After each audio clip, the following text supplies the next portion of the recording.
And we'd like to thank those who have been shifted over from the Chicago Bears Cincinnati Bengals game, with the Bears leading 31-3 with 15 seconds left in that game. And here in Cleveland, where second-year starter Brandon Weeden was benched by rookie head coach Rob Chadinsky after one play in this game where Brandon Weeden threw a pick six, and then Jason Campbell came in to light a fire under this offense, and the Cleveland Browns are at a 30-7 lead right now. And John, have you ever seen anything like this in all your years of football? Well, I don't know anything about why they benched Brandon Weeden, but I can tell you something right now. He did not look comfortable in pre-games, and I don't think he looked comfortable during this game right now, as Trent Richardson's really doing a good job right now running the ball uphill. I think it's a good move by Chadinsky, and this Jason Campbell shows he's got a lot of football left. So the Cleveland Browns right now, who many had picked to be falling off the edge of the earth after the first or third preseason game against the Indianapolis Colts, have come out here and put a beat down on the Miami Dolphins. It'll be 3rd and 1 right now from the Browns' 29-yard line. They hand off up to Richardson, and he gets the first down.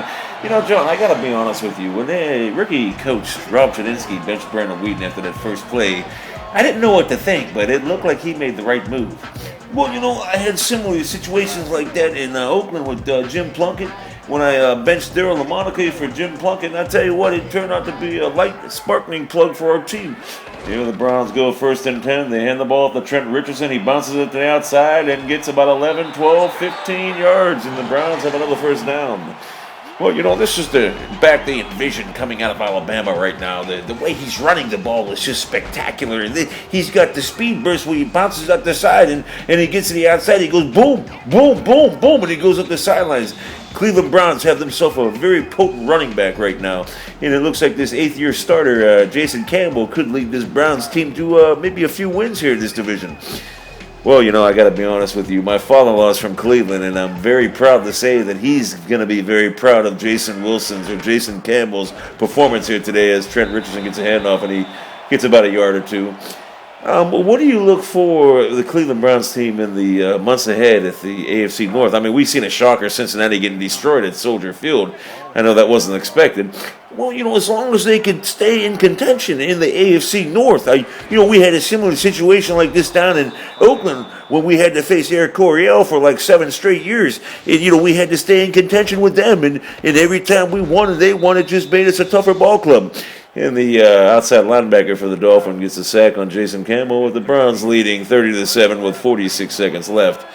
You got to wonder right now, it's 3rd and 13. Well, they put the ball in the air right now with the clock going down to 29 seconds left. Campbell drops back. He's looking for a receiver. He's got all day. Throws over the middle to Josh Gordon. I got to be honest with you.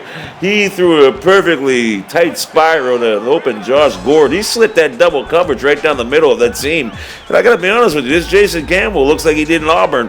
Well, coming out of Auburn, he was gifted, strong arm, but injuries have set him back. I tell you what, this Cleveland Browns squad right now, offensively, we've already seen what they can do defensively.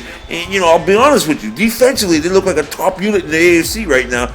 And, I'll tell you what, with the way this offense is performing, the sky's the limit with the Cleveland Browns.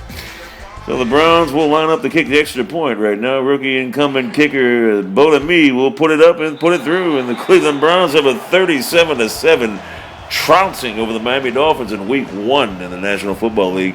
And if you're rookie head coach Rob Chadinsky right now, making that move to bench second-year starter Brandon Weeden looks to be a move of a genius. One has to wonder, what lies next for Brandon Weeden? I mean, is this the end of his career in Cleveland, let alone the NFL? Well, he's 29 years old. He'll be 30 in a couple weeks. I got to be honest with you. He has all the physical tools, but the rap out of him is he's been locking on receivers. He doesn't go through his progressions. I got to be honest with you. I think they made the right move, and I'm going to tell you something right now. A coach is defined by the moves he makes, not the moves he doesn't make. And this move looks to be proved beneficial for the Cleveland Browns. They jump-started their offense. On the other side of the ball, Ryan Tannehill is having a rough day against this 3-4 Cleveland Browns defense right now. He's 12 of 27 for 95 yards, and this Browns defense is very fast and aggressive and attacks the ball. And Dolphins are in a hurry-up offense right now. 37-7, they're down with 19 seconds left in the third quarter. One has to wonder, where does Joe Philbin go from here with this Dolphins team? Can they get better? Well, they ran into a powerhouse Cleveland Browns defense, and they couldn't stop the Jason Campbell-led offensive attack by the Browns. I don't know what Joe Philbin does, but I'm going to tell you something right now. They got a good young rookie quarterback in Ryan Tannehill. Don't let this bad performance mean anything against his career because, he faced a very tough, physical, gifted, fast defense in Cleveland. And I'll tell you something right now.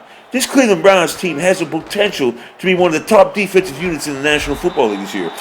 And it's broken up over there by Joe Hayden, and the Cleveland Browns right now are going to get the ball back. Well, no, it's 2nd and 10 right now. I'm sorry for the Miami Dolphins with 1 second left in the third quarter.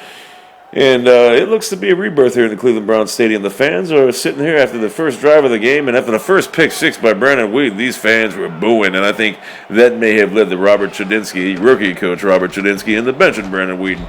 Well, I'm going to tell you something, Jim. I don't think coaches make decisions based off fan reaction. I know I didn't. I made decisions off hunger, and I'm telling you something. I got hungry, and I said, I'm putting Jim Plunkett in. And when we had Fred Britnikoff, and, we had everything. Dave Casper, and the thing that changed us as a team was when Dan Fouts fumbled the ball forward, and they won that game. And I tell you what, when Kenny Stabler fumbled the ball forward, and we won that game when Blitnikoff picked it up, that changed our franchise for years to come. And after this play, I want to speak more on that. Ryan Tannehill with a 3rd down and 10 play. And he drops back. Browns giving him no rush. Balls complete to Ricky Williams down the sideline. He gets about 15, 20, and he carries the Brown defender down the sideline. That's a good pickup there for Ryan Tannehill. Pretty good play call there by the Miami Dolphins, even though they're trailing 37-7 with 2 minutes and 43 seconds left in the fourth quarter.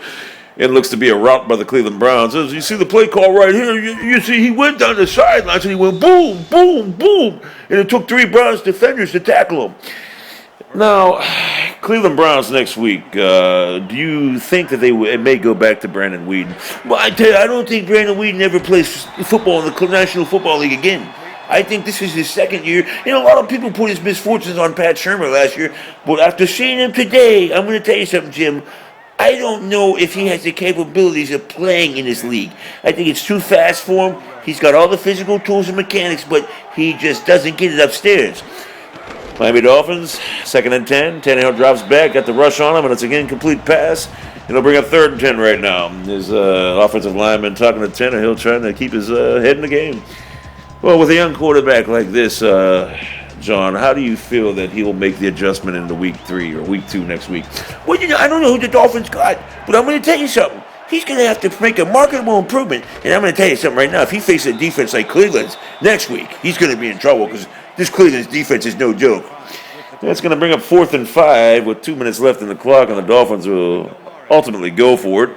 Oh, no, they're going to bring out Orlando Murray, and it's going to be a 47-yard field goal or 44-yard attempt by Orlando Murray. Its kick is up, and it's good. It's 37-10. Now, one wonders why they didn't just go for it there in this situation. Well, you got to understand something, Jim. This is situational football. We did this in Oakland. When I was a coach in Oakland, we had situational football, and I know Bill Belichick does it in New England. This is just game planning for next week's game or something that might happen in the future. Like right there, the onside kick. They're not going to score 27 points to tie the game, but they know that they might have to use this play in the future, and it could benefit them. Well, it's 37-10 right now. A 2-minute warning will be coming up pretty soon here as Tannehill will break the huddle. Jason Campbell will break the huddle. It's been such a scoring fest here. I didn't even know the Browns had the ball back. Campbell's really put up some numbers today. 27 of 34 for 377 yards. I tell you what, he's looked really sharp today, John. And this looks like the quarterback they drafted out of Washington when they got him out of Auburn. Well, the injuries sent him back, and we've always seen what Jason Campbell could do in college, but he's had multitude of injuries because Washington didn't give him enough offensive line help. And then when he went to Oakland last year, he had a pretty good season going. He got injured, and then Carson Palmer took over, and Oakland found him expendable. But I'm going to tell you something right now. With the quarterback situation in Oakland, they might have wanted to keep him. Well, they pitch off the end Trent Richardson, and he gets stopped for one of the rare times he loses yards today, as Trent Richardson has got over 135 yards today on 14 carries. He's really looked like the back that the Cleveland Browns drafted out of Alabama. Well, a lot of that has to do with injuries too, Jim. We had a running back, and when I coached in Oakland, Mark Van Eegen, he got injured one year, and he was never the same. And I'm going to tell you something right now. If Mark Van Eegen doesn't get injured that one year, we might win 3 Super Bowls in a row. It's going to bring up 4th and 4, and the Miami Dolphins will call a timeout. I don't know why. Again, Jim, it goes back to situational football. This is what Joe Philbin's teaching this young team. It's situational football, whether you like it or not, because it's slowing the clock up. It's situational football. So they bring in Chris Kardaki right now to punt the ball for the Cleveland Browns, and he gets off a rather robust 37-yard punt in field position right now. And it's going to leave the Miami Dolphins with 1 minute and 41 seconds on the clock. 37-10, the Cleveland Browns are trouncing the Miami Dolphins. And again, we'd like to welcome all those who've come from the New England game where the Patriots get their first victory of the season. And the Ryan Tannehill, he's got trips on the left, and he drops back, rushes on, and gets the ball over the middle, and it's incomplete. Boy, this Cleveland Browns defense has been really, really aggressive today. Well, again, we had the same type of defense in Oakland when I coached there. I mean, I got myself a couple Super Bowl victories with that defense. I'm going to tell you something, Jim. When you get a 3-4 with quick outside linebackers and big defensive linemen, you got yourself a making of a championship team. And then the back end of Cleveland's defense, much maligned last year, has also played pretty good. I mean, Joe Hayden's a superstar in the making. But I'm telling you, Buster Screen, a lot of people maligned him last year because he played terrible. But I'll tell you something. What I seen of him today, covering receivers in the slot, I mean, he just made a mockery. And I mean a mockery at his Miami Dolphins receiver scores. Tannehill drills the ball over the middle, and it's incomplete. And it's going to bring a 4th down and 10 for the Miami Dolphins with 1 minute 30 seconds left. And, I got to tell you something, John. With a game like this, the last thing you want to see is injuries right now. With the Browns defense playing so aggressively and so fast and so physical, why not take Tannehill out? Why not just save him for next week's game? Again, this is going back to, it's all situation. Ryan's not going to be the easiest guy. He's going to have a tough adversity somewhere down the line. And, Coach Philbin's got to understand that Ryan Tannehill's going to have to face this type of adversity sooner or later. And what better way to prepare him than, we did this in Oakland with the young Ken Stabler when he came in for Daryl LaMonica. And we did this with him. And I'm going to tell you something. It worked out fine for Kenny Snake Stabler. And I'll tell you what, this is good training for Ryan Tannehill. They got the first down right now. And the Cleveland Browns had the ball right now. And I'm telling you right now, Jason Campbell has really put up some numbers today. All right, the Browns, Jason Campbell gets sacked. You got to wonder right now, rookie head coach Rob Chudinski, I know it's his rookie first year coaching, but he's been in the league for about 14 years now.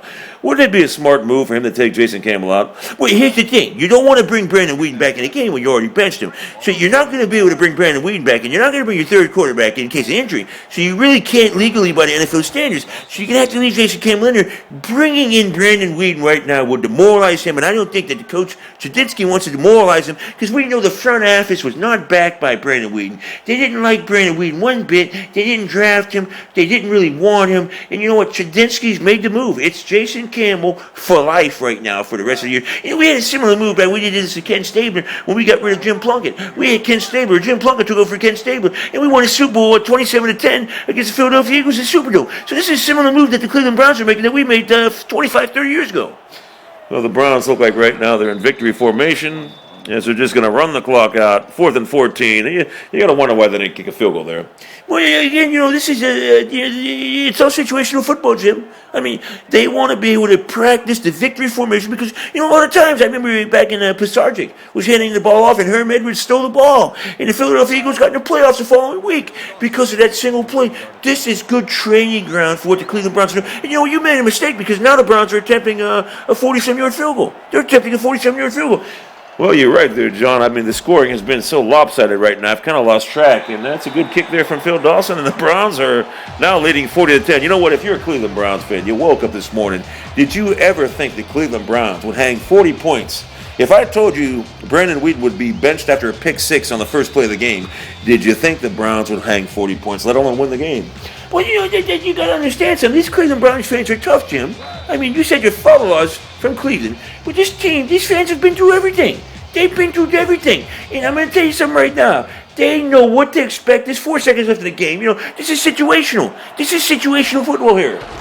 And the Dolphins will return the ball, get stopped, and that will be the game. The Cleveland Browns have put a beat down on the Miami Dolphins in the inaugural coaching debut of Robert Chudinski, 40-10. And I'm Jim Nance, and for John Madden, I'd like to say, have a good night.